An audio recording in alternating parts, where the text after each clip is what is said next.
Hi, everyone. It's really nice to see you. Some of you I recognize, and it's nice to be in a smaller group than typical. I really appreciate that. And thank you, Tammy, for having us on today. I'm Amy Rosebrough. I'm a climate action planning coordinator for the New Mexico Environment Department. And I'm here with my coworker, Karina, if you'd like to introduce yourself. Good morning, everyone. Thank you all for being here. My name is Karina Gomez. I just joined the Climate Change Bureau about a month ago as a climate action planning scientist. All right. Are you all able to see my screen? Great. Okay, so today we're here to talk to you about the New Mexico Climate Action Plan. And this is a project that is going to be in collaboration with the New Mexico Environment Department and the New Mexico Energy, Minerals, and Natural Resources Department. And so Karina and I have been working collaboratively with the folks from MNERD is the acronym to create a climate action plan for the state. And the main goal of this climate action plan is to reach our state goals for climate pollution reduction, which is the number one goal is to reduce statewide climate pollution 45% by 2030, and that's compared to 2005 levels. And the second goal is to lead New Mexico to net zero climate pollution by 2050. And so this climate action plan aims to include all of the programs, policies, and projects that are necessary to get us to those goals. And we're also going to be focusing on community health, workforce opportunities, and economic development in each measure that we include in the plan.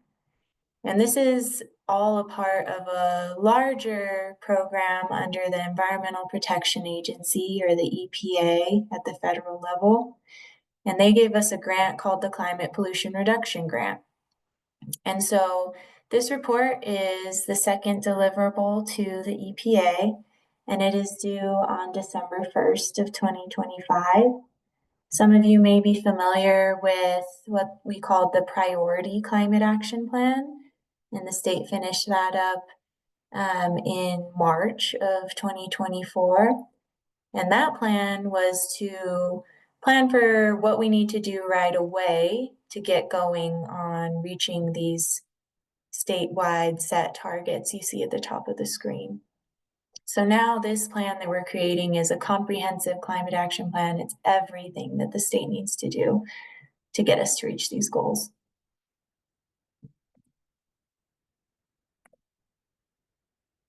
And so, being that this is a statewide plan, you might wonder how it's going to impact you directly in your community. And we are going to be the first to recognize that successful climate action in Albuquerque is going to look very different than it will in Hobbs or in Mora. And so we like to join smaller meetings like this and on a community level to see what folks want climate action to look like in their communities and what they think would be successful and appropriate in their communities. And so feedback we like to learn from folks are personal values around climate change and within their community in general. We like to hear about their community and state climate action priorities. And this all helps inform us when we're creating the plan itself. Oops. So along with the input from community, we also take into account a number of other things as we're creating this plan, because ultimately the plan is creating a roadmap for meaningful change, and your voices are a huge component in that. And then also we want to make sure that the rest of the elements in the plan line up to be effective as well. So we're looking at feasibility of implementation of what we include in the plan. We're talking about how much an item would cost and if there's availability of funding for that. And we're thinking of how much climate pollution reduction will be implemented from a given measure. And then along with that, when we're talking about your input and how it's going to impact your community, we're looking at how it's going to transform community beyond just greenhouse gas emissions reductions. We're talking about workforce, we're talking about quality of life, and a number of other things. And so we really love to hear about community values and how climate actions can transform your communities. Here is a beautiful timeline that Karina created, and it shows that our project started in December of 2024. We got going, we had a whole first round of community engagement across the state in person and virtually. We went to Gallup, we went to Hobbs, Tucumcari, Las Vegas, Silver City, and Albuquerque. And we had a statewide virtual meeting. And in those meetings, we were asking folks about their community values, what they'd like to see in the plan. And we finished that up at the very end or the very beginning of April. And now we're currently trying to assess all of the information we've gathered from folks across the state, as well as looking at some qualitative analyses on how much a given project or program or policy would reduce greenhouse gas emissions, or what the impact on economy would be, or what kind of impact it would have on low income or disadvantaged communities. And so we're diving a little bit deeper now and starting to create a more concrete list of measures for the plan. And we have a good draft at the moment that we're updating with all of the community input and the qualitative analyses. And so now we're on to the second round of community engagement. We're gonna go ahead and have a whole nother round of meetings, but based on sectors. And I'll show you what those meetings will look like in a second. But this time we're looking for more direct feedback on measures and how we can really form what's in our plan to fit into communities well and be super implementable. And so that's where we are right now. In July and September, we'll have finished the second round of community input, and we'll move on to doing quantitative analyses for all of the measures for the greenhouse gas emissions reductions, economic impacts, workforce analyses, and all of that good stuff. And we'll create a whole draft climate action plan report. And after that, it comes down to the very intense review requirements from the state. And so that'll take a while to go up the chain, get reviewed by all of the leadership and the governor's office. And that'll lead to the final creation of the climate action plan that we submit to the EPA on December 1st. And after that, there is some time, there's about a year and a half allocated in our grant for a status update phase in which we will really focus on implementation of the plan within communities and helping more municipal level folks implement climate action plan or climate actions within the plan, as well as implementing the state level actions that we have in the plan and getting them going. And then, of course, this plan is to get us to our 2050 goal of net zero. So it's not going to end after the status update. It's going to keep going. And we really do hope to have this be an actionable plan that is not just going to sit on a shelf. And so you definitely have people at the state that are very passionate about this and are pushing for it. So we can feel good in that regard. So that brings me to the upcoming meetings we're having. I don't think that this meeting is long enough in any way for me to get into all of the projects or programs or policies we're considering putting into the plan. So I would really appreciate if you want to talk super in depth about those, if you could come to some of these meetings that you may be interested in, including the electricity sector on May 13th, and industry sector on May 15th, the transportation sector on May 27th. We're doing agriculture, forests, and wilderness sector on May 29th, and buildings and waste and materials sector on June 3rd. And all of these will be virtual from 5:30 to 7:30 p.m. You can RSVP at that QR code, or I'll put my information up after this if you just want to email me directly. At these meetings, we'll be discussing what measures in specific we're thinking of including into each of these sectors. And I'll give some examples so you know what I'm talking about. In the transportation sector, we're thinking of ways in which we can make community mobility better. And by that, I mean, how can we better public transit? How can we make it safer? How can we make it more effective and efficient? And also, how can we encourage other means of transportation and make those safe and effective, like biking, walking, all of that good stuff, e-bikes, scooters. And so that's an example that you would see in the transportation sector. In the industry sector, our number one source of greenhouse gas emissions in the state, there will be oil and gas measures, including electrifying operations of oil and gas industry and methane reduction practices. And there's so many measures to discuss, not enough time for all of them, but I definitely, if you have some in the back of your mind you would like to discuss, I'd love to hear it in the Q&A. And so here's the general email for the climate action plan. I'm the one who checks that email, so you'll get me if you if you send one email to this, and I can email you back on my personal email. So if you're interested in attending any of those meetings, please reach out. If you're interested in just chatting more to set up a meeting, please reach out.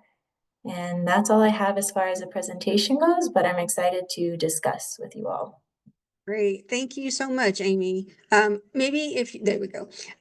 So we can see each other. And there's lots more people here than there were at the beginning. So maybe there was a Zoom problem. For folks that weren't here, I got kicked off and then had to come back. So we have plenty of time for Q&A with Amy and Karina. So if you'd like to ask a question, please use the raise hand function. It's at the bottom. If you look at React, click that, and then it will let you raise your hand, or you can just raise your hand. I can see you all today, so that's nice. Ona.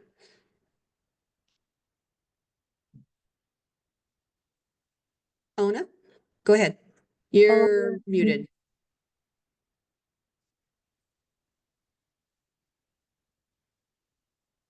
Still muted. Okay. Thank you, Amy, for that presentation. One of the things I'm interested in specifically is the climate pollution reduction. And I'm wondering about how that aligns with what the Senate Pro Tem proposed in the last session. Does it have the sectors? Are you going to look at various sectors and their emissions specifically? Yes, so one part of this, we'll be doing a 2023 greenhouse gas emissions inventory, and we'll be doing that by sector. So inventorying all of the emissions across the state within each sector, and then on the planning side, planning within each sector what programs, policies, and projects will be necessary to get us to our emissions reductions targets set at the state level. And then recently passed was a community benefits fund, and we're really excited about that because it is just a huge source of funding for exactly what we're planning. And I don't know if you all have heard about that, but it's really interesting and a great resource for our state. Yes, we're thrilled about that. And many things in there that are important. One of those is the seed funding, community energy efficiency development block grants. And one of the things that I think we need to all pay attention to are the rules that are going to be proposed in that area, because the intention of seed and also the community benefits fund is that local governments and tribes can easily apply and deploy those resources. And so we need to make sure that there are not barriers to doing that. Yes, yeah, that is a good flag and something that we've been thinking about in all of our programs, but specifically ones that are already set up and have already shown to have kind of some blocks. We're thinking of how to improve them. Thank you. Thank Just you. jump in real quick and just give a little background for folks in case folks weren't not at the Roundhouse every day like Ona and I were. So the Senate Pro Tem, Mimi Stewart, sponsored a suite of climate bills that were together would have been an amazing step forward for the state of New Mexico. There were three parts to that. One was an overall greenhouse gas reductions bill that would have set requirements for reductions for each sector of businesses in our state. That one unfortunately did not pass. But the other two pieces of that suite were, one was this community benefits fund, which was reduced in amount, but still about 210 million that will be available for local projects that have to do with climate, the fight against climate change, and increasing climate resilience at a local level. And then the other bill that did pass as well was funding for state governments to actually do climate work. And it's called the Innovation in State Governments Grant bill. So those two did pass. So there's funding available for local projects, and there's funding available for agencies to actually do projects as well. So that was really kind of groundbreaking for the state of New Mexico, and we're really thrilled to see how it all kind of comes together. I think there's a lot of opportunity with this plan that Amy and Karina are working on, because we'll actually have some funding to do some of the things that they recommend, hopefully. So, other questions, comments?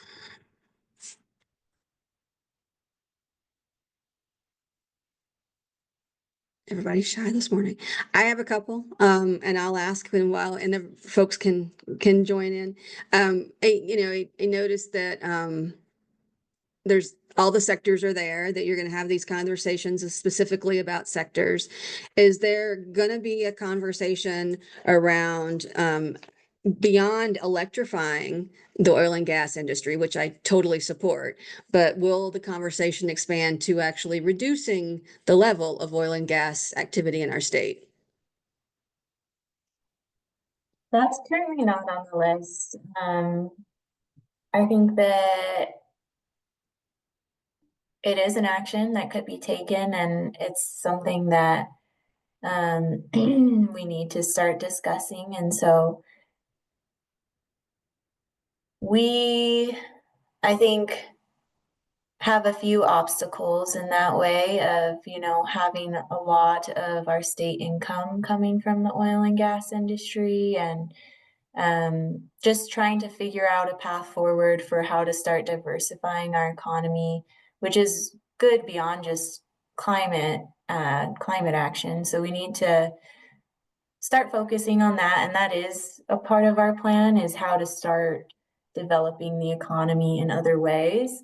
But currently in the plan, in our draft measures, it doesn't say that we'll start reducing the amount of oil and gas production. It But was trying to lead to the fact that that would require legislation. And so I am assuming that the climate action plan steps that you're developing are things that you think are within the purview of NMED and MNERD to implement now without further legislation changes. Is that kind of the gist? Yeah, it's part of what we're considering is like feasibility of implementation, what we think can happen quickly enough to make a change. And at the moment, that doesn't seem super feasible. But part of this plan is that we can include whatever we at the state and what we hear from folks in the community, what they want. And even if it's not feasible right now or it doesn't feel feasible, it could be in a few years, tides could change. And so that is an option and we can consider it. And if we hear more of that at the oil and gas or the industry sector meeting, I think it's something that we would consider seriously. And then my other question is just around, I see that obviously you have to clump some things together because there's a lot of options to talk about and only so many meetings that you can possibly go to. But the agriculture one, can you talk a little bit about some of the measures that you're thinking of for agriculture? Yeah, that's the one I'm least familiar with the measures in, but I know that we're thinking of in that area some soil health, and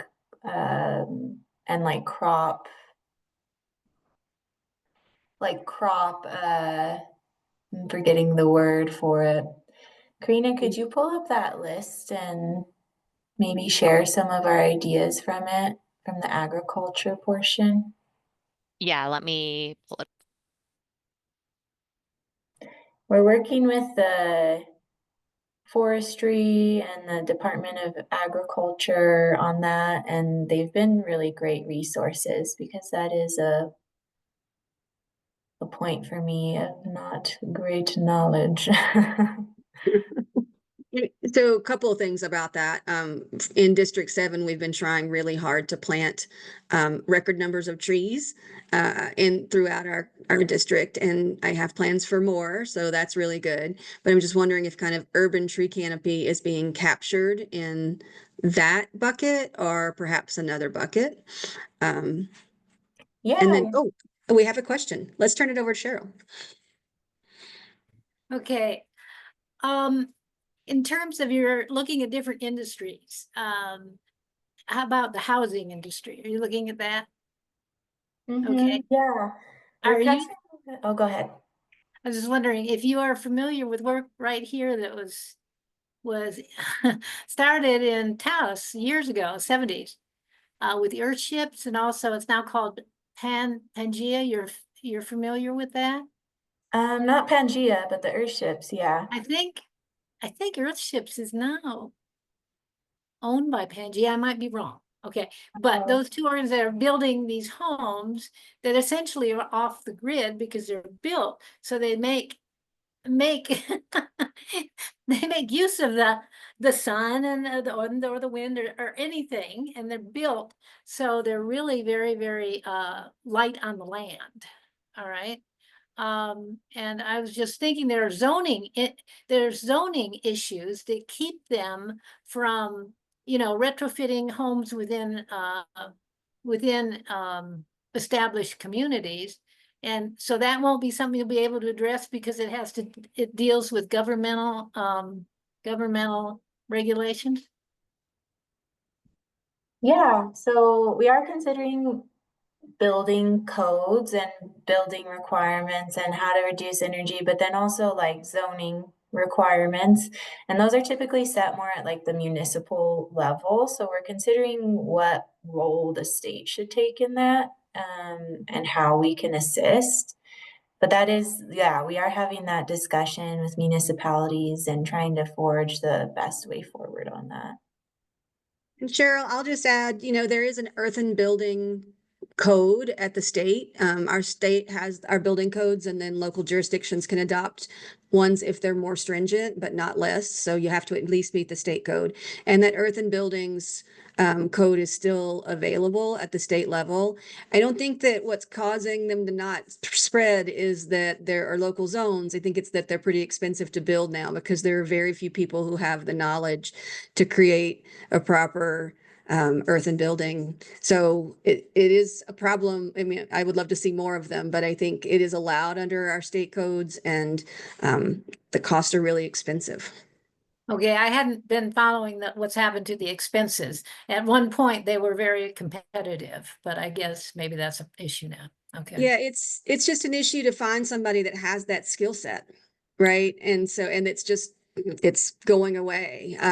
There's a lot of those kind of specialty things that I think are super cool. If you look at the Earth and Building Code at the state level, there's some really amazing building options, but it's really hard to find someone who can do it. And because they're, a specialist, they can charge a lot. So, Thanks.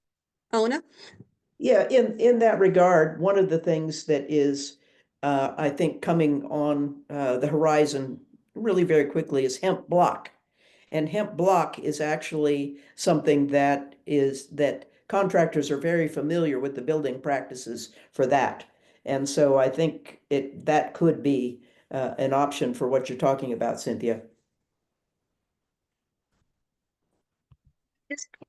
You probably know this, but I just want to note it. We did just update the state building codes last year to the new energy conservation code as well. We are now, yet again, 3 years behind in adopting the most current. So I think that should be a priority. We did include last year in our state codes requirements for EV charging in commercial building spaces, and that was a huge step forward for our state. And so we just want to make sure that we maintain that momentum moving forward with code adoptions. Yeah, exactly. We're thinking about all of that, and thank you for reaffirming it. That's great to hear. Yeah. I'm on the state code change committee for folks that wonder why I know about building codes. I don't wonder. You know a lot about a lot. She's knowledgeable. Thank you.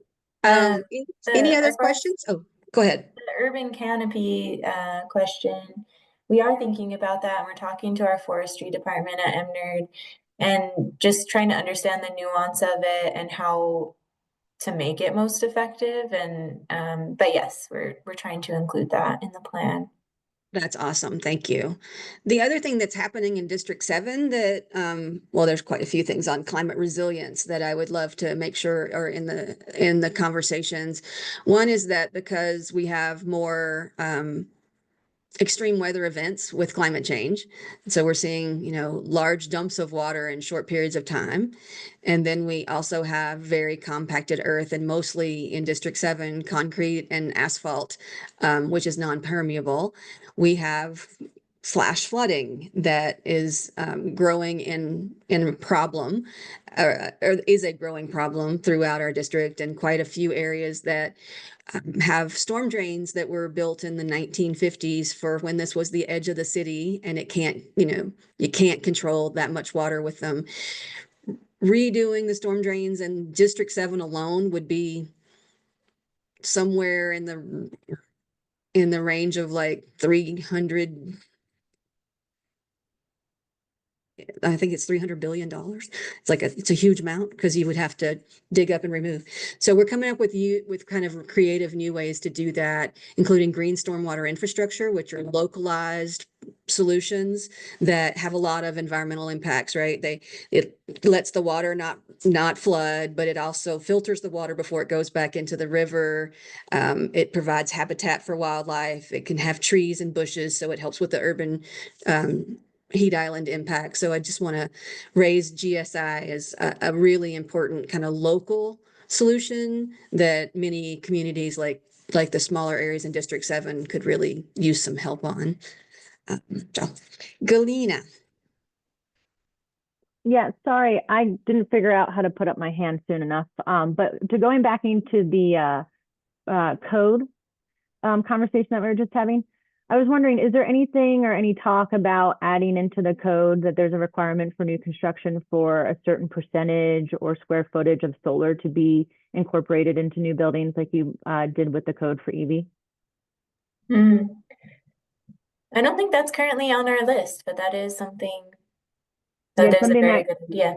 California did, and I know a lot of people like to complain about all the regulations with building, But we do have a lot of regulations for building. It's just our industry. So I don't see why this couldn't be one of them, especially for new buildings and new construction. Yeah, do maybe you mean even- more commercial buildings or residential? Well, maybe just starting at the state level, that any new, Oh. construction, right, for the state has to have that, requirement for having some type of Yeah. renewable energy infrastructure. You could do it by a percentage of the usage or a percentage of square footage for the building. It doesn't always have to be a certain, KW size. It could be whatever the building could fit. But it just seems like an area where we could really progress and then maybe try to build it into codes for any type of new construction after it starts to work for the state as like the government entity. Yeah, that's a great idea. Karina, would you mind noting that down if you're taking notes? That's a really cool idea, Galena. I will say, back in the day, and this was a while ago, the state code included a requirement for all new residential buildings to have a solar raceway, which Mhm. basically just means it's for folks that Right. aren't, it's just a tube that Yeah. allows the wires to be, not to be, there won't be wires now. It just allows you to have wires in the future. And you would have been shocked at the pushback that we received in that. Like this little tube costs like $5. Just put Right. it in, because it's so much cheaper to do it when you're building Right. than like go back and try to retrofit. And it was like I was trying to like kill people. But Mhm. that was in the state code for a long time. We had a little problem with enforcement, but I like Galena's approach because it's really kind of let's lead by example. Let's do it with state buildings, show that it works, and maybe that's an easier way to slip that into the state code stuff. I like it. Yeah, we're definitely a part of a lot of building organizations, and a lot of other contractors, general contractors, like to push back on having that be a regulation. It's going to increase costs, yada yada. But it's the same thing when you have any new regulation for insulation, right? They say that you have to have a certain type of insulation code number, and that's increased over time. And like this is the case with even, new service panels need to be at a certain type, and different copper wires, and those are more expensive. And they never seem to have a problem adopting those things, but they seem to have a problem adopting solar and making that into code enforcement for all new buildings, but not anything else. So that's kind of where I see the pushback from other general contractors, and we definitely talk to them about that a lot. Yeah, So. I like it. I will say, Galena, and you might know more than me, that we generally update the state code for energy conservation with the IECC, the International Energy Conservation Code template, and then we New Mexicoize it. I think there might be discussions on this happening at the larger level, the IECC development stage. So if it's happening there, that's better, because then we can just adopt what they did, and it's not like we're trying to create new ground. But I don't know that for sure. And if you do, please let us know. I actually do not, but I'll definitely look into that. Thank you. Yeah. Ona? So a couple of things. First of all, my daughters and I built a solar adobe house in the mountains, and it was passive solar. And I worked with the Center for Appropriate Technology so that the whole front of the house was glass, but it had a gas in the glass between the panes that controlled the fenestration rates. And we were probably at about 7,000 feet. And even in the coldest times of the year, we burned less than a cord of wood. I mean, we'd lose temperature maybe of 5 degrees in the coast overnight in the coldest days. But so that's, I think, positioning and siting can really make a big difference in terms of passive solar. But then the other thing is, we now live in a different house, and we got that too, Tammy. And we got the solar to go with it. Yeah, no, that's a great note. And I think something around that could help is probably some education, and just like getting word out about that is an option, and it works really well.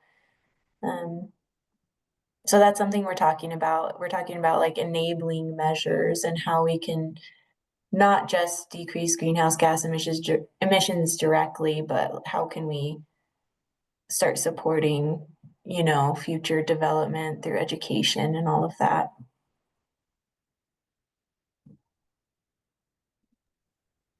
Any other questions? I'm gonna keep going if y'all don't. So I love that you're having a separate meeting on transportation. I think that's a huge one for New Mexico. It's a pretty large percentage if you look at, the greenhouse gas inventory. And so for District 7, we have, well, for the whole city, we have free fares for our bus. And I just want to remind everyone that you can go and get on any bus and you can go anywhere you need to go in the city, and it's free, and it's a really great environmental choice.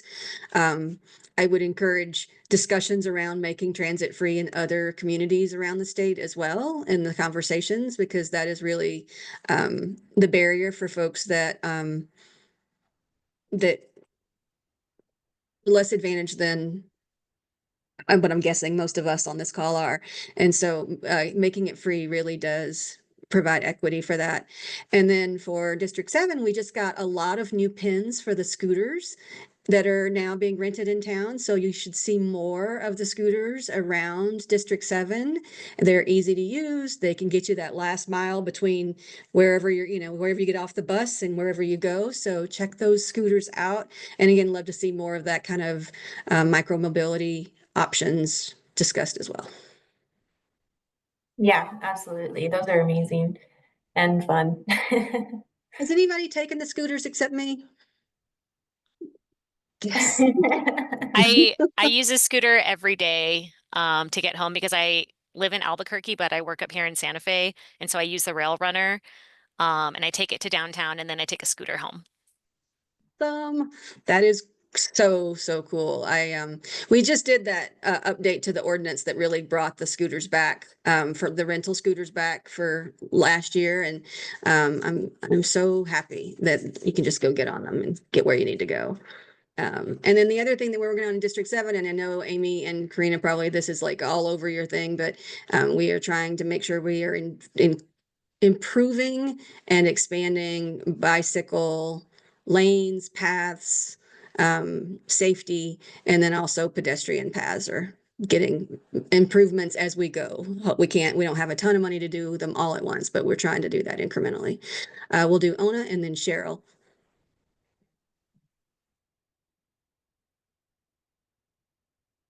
Oh, you just You're on accidentally. mute. Oh, okay, thank you.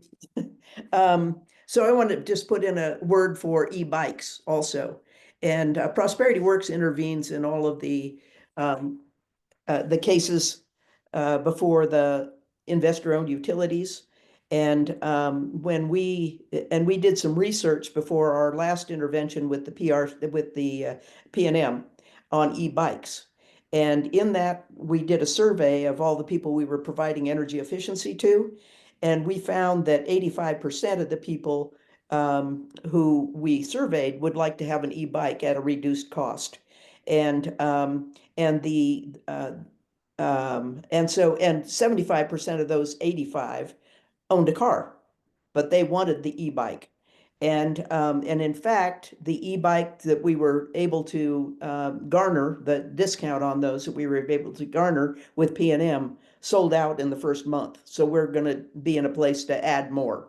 But it really is an option that people like and that can reduce the greenhouse gas emissions dramatically.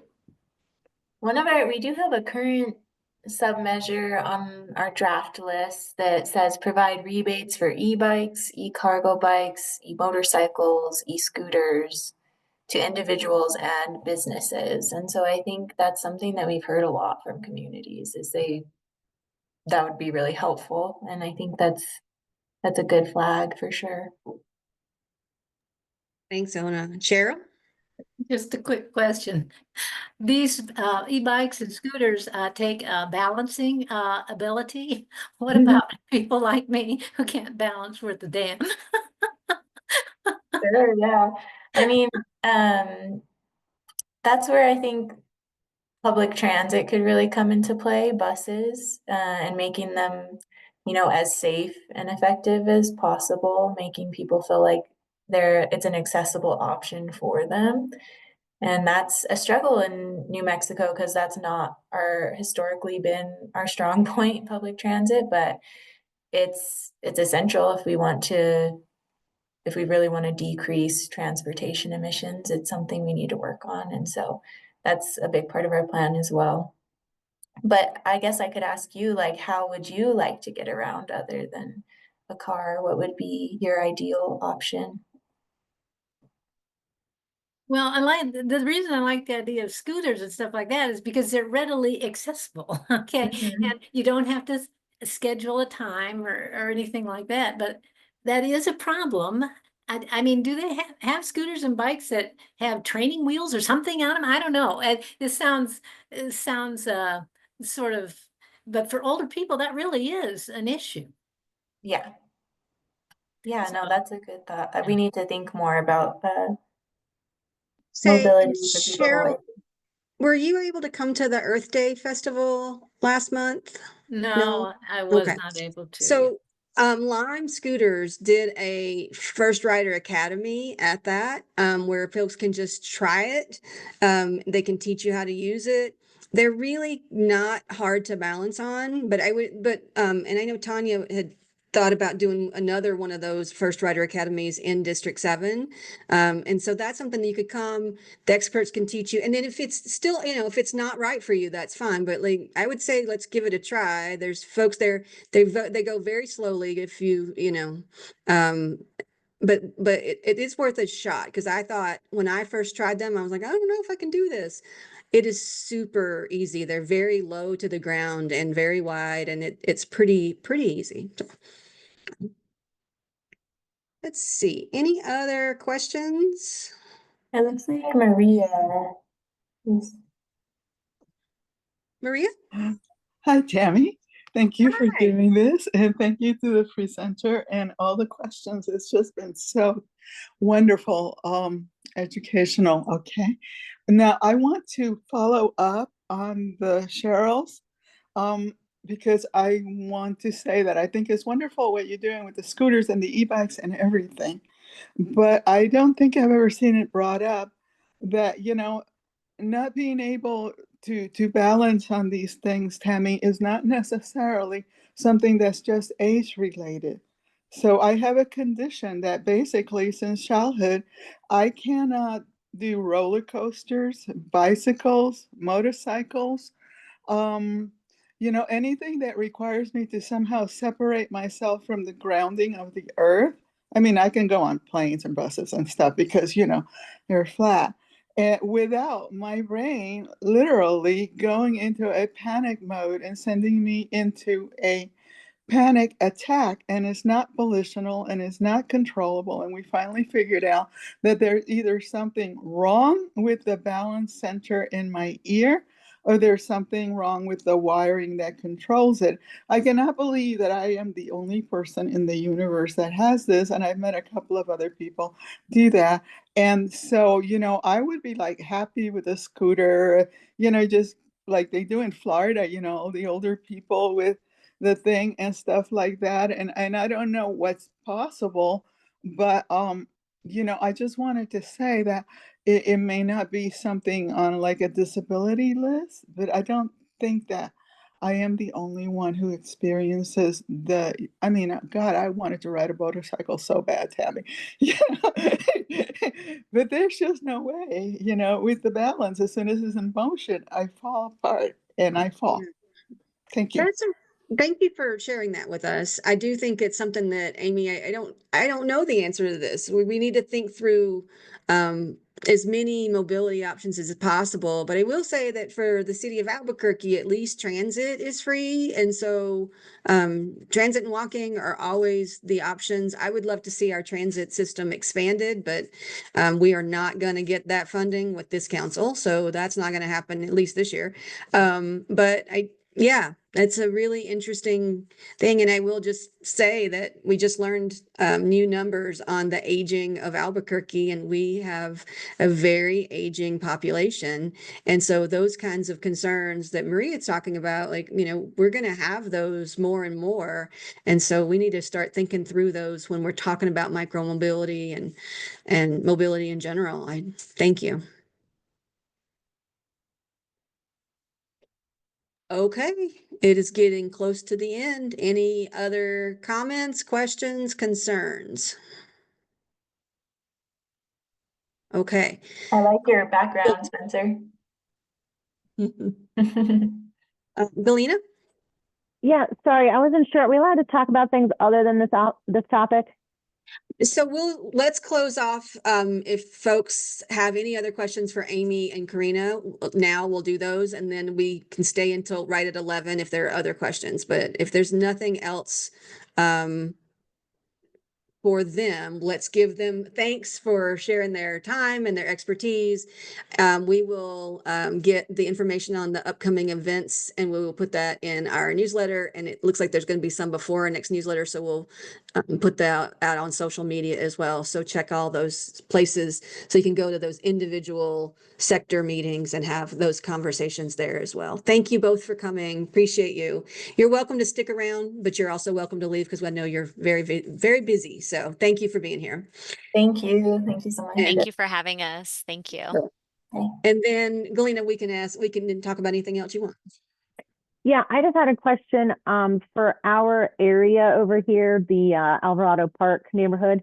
We had a meeting a few months back about that redevelopment of that labor park that's along San Mateo. Mhm.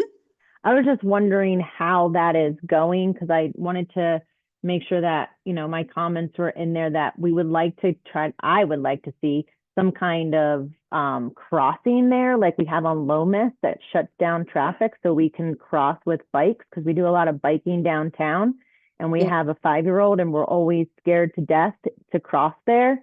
And even at the lights, it's challenging because people run red lights. And so I was just wondering if we can get some kind of like bicycle walkway path that stops traffic to cross San Mateo. So so everybody knows what we're talking about. That's the Workers Memorial Park. We're doing a revisioning of that park area. It is in design for the park part right now, and we have that funded. But I think all of the public comments that have been provided are now in the public record, and they're being used to design the whole entire project. We got funding at the state capitol outlay process for the phase 1. And so I don't know, Glenn, I know we didn't get enough money for a crosswalk because those are ridiculously expensive. But I will check and see kind of where that recommendation fell within all of the things that we heard from community. We do try to keep those updated on the website, so you can always go there for the latest. And we do updates as we break ground or get funding or anything like that in the District 7 newsletter, which I assume you're getting because you're here. So check that out as well. We'll keep you updated as we move along with that process.